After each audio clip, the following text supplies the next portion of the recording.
इस खबर के प्रायोजक बाय वागजी मसाले, हर चुटकी में जायका। वागजी प्रीमिक्स स्पाइसेस। भागीरथपुरा में दूषित पानी से हुई मौतों और फैले संक्रमण पर सरकार ने हाई लेवल बैठक बुलाई। रेसिडेंसी कोठी में हुई बैठक में अपर मुख्य सचिव नीरज मंडलोई, अनुपम रंजन, कैबिनेट मंत्री कैलाश विजयवर्गीय, मंत्री तुलसीराम सिलावट और महापौर सुस्मित भार्गव सहित जिला प्रशासन व निगम अधिकारी मौजूद रहे। बैठक में निर्णय लिए गए, अगले 2-3 दिनों में 30% क्षेत्र में नर्मदा का शुद्ध जल सप्लाई शुरू, शेष 70% क्षेत्रों में टैंकरों से पानी मुहैया, पानी उबाल कर पीने की सलाह, नगर निगम में नई भर्ती, शहर में नई बोरिंग पर तत्काल रोक, 114 सरकारी व 600 प्लस निजी बोरिंग जांच में अधिकांश पानी पीने योग्य नहीं, 105 टंकियों पर क्लोरिनेशन और गुणवत्ता जांच प्रणाली, अमृत योजना के रुके कार्य तेजी से शुरू। मंत्री कैलाश विजयवर्गीय ने कहा कि मरीजों की संख्या में कमी आई है, हालात नियंत्रण में है। स्वास्थ्य विभाग 50-60 हजार लोगों का परीक्षण कर रहा है।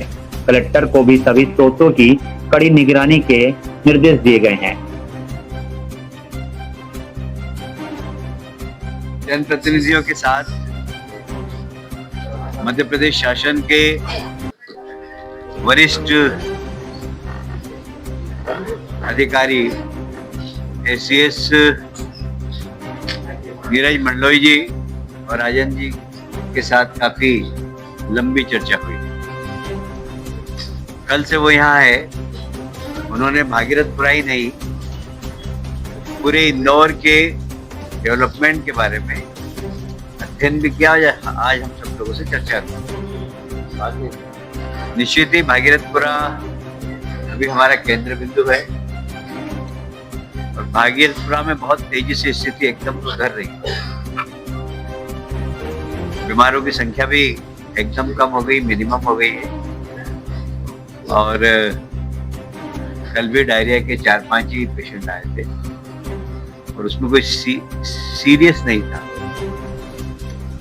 करीब करीब अब स्थिति वहां पर स्वास्थ्य की दृष्टि से नियंत्रण में है, पर उसके बावजूद स्वास्थ्य विभाग के माध्यम से हम प्रत्येक परिवार का स्वास्थ्य परीक्षण करा रहे हैं। भागीरथपुरे के एक व्यक्ति का स्वास्थ्य परीक्षण कराने के लिए हमारी पूरी टीम स्वास्थ्य विभाग वहां पर लगे हुए, लगभग 50-60 हजार लोग जितने भी हैं सबका स्वास्थ्य परीक्षण करेंगे। यदि उसमें किसी प्रकार की स्वास्थ्य में कोई कमी पाई गई तो उनको उपचार की व्यवस्था भी करेंगे।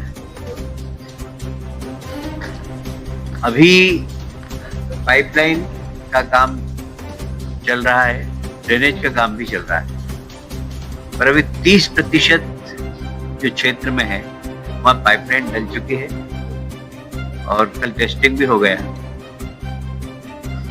टेस्टिंग होने के बाद पानी का सैंपल भी लिया गया, पर 1-2 दिन और उसका टेस्टिंग करने के बाद, सैंपल लेने के बाद जब 100% हमको लगेगा अब ये पानी पीने योग्य है, तो वहां पर 3 दिन के अंदर पीने योग्य पानी नर्मदा का मिल जाएगा।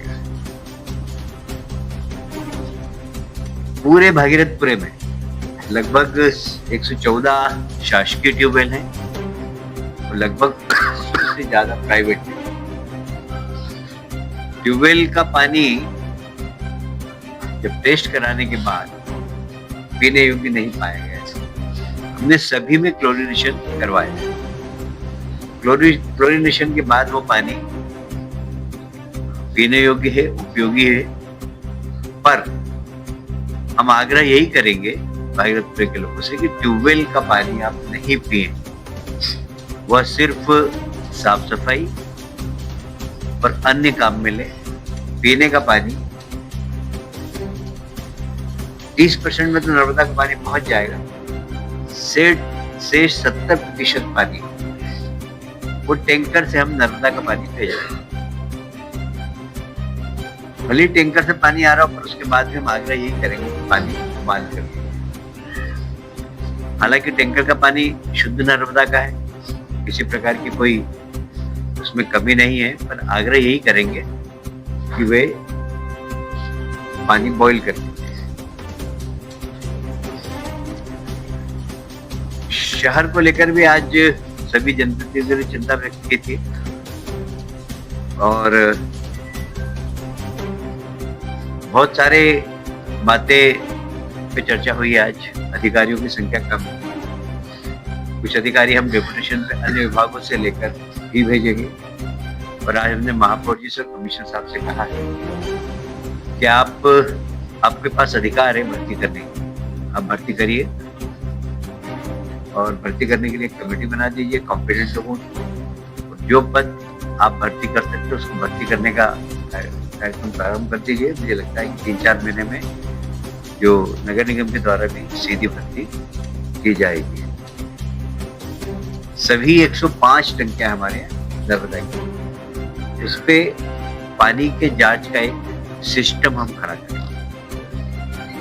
जब मुझे याद है मैं बहुत छोटा था और नर्मदा जी आई थी, तो नर्मदा जी का एक प्रोटोकॉल था और उस वक्त टंकी पे पानी की जांच होती थी, टेल एंड तक पानी की जांच हुई। आज हमने निर्देश दिए हैं कि वह प्रक्रिया फिर से चालू कि सभी 105 टंकियों पर जांच हो। आपको अगर मेन पावर आप रख सकते हैं तो रखिए, नहीं तो आउटसोर्स के माध्यम से शुद्ध पानी शहर में देने के लिए बहुत जरूरी है कि प्रतिदिन हर स्थानों पर पानी का सैंपल लिया जाए, वो पानी प्रदूषित नहीं हो, इसकी नगर निगम चिंता करे।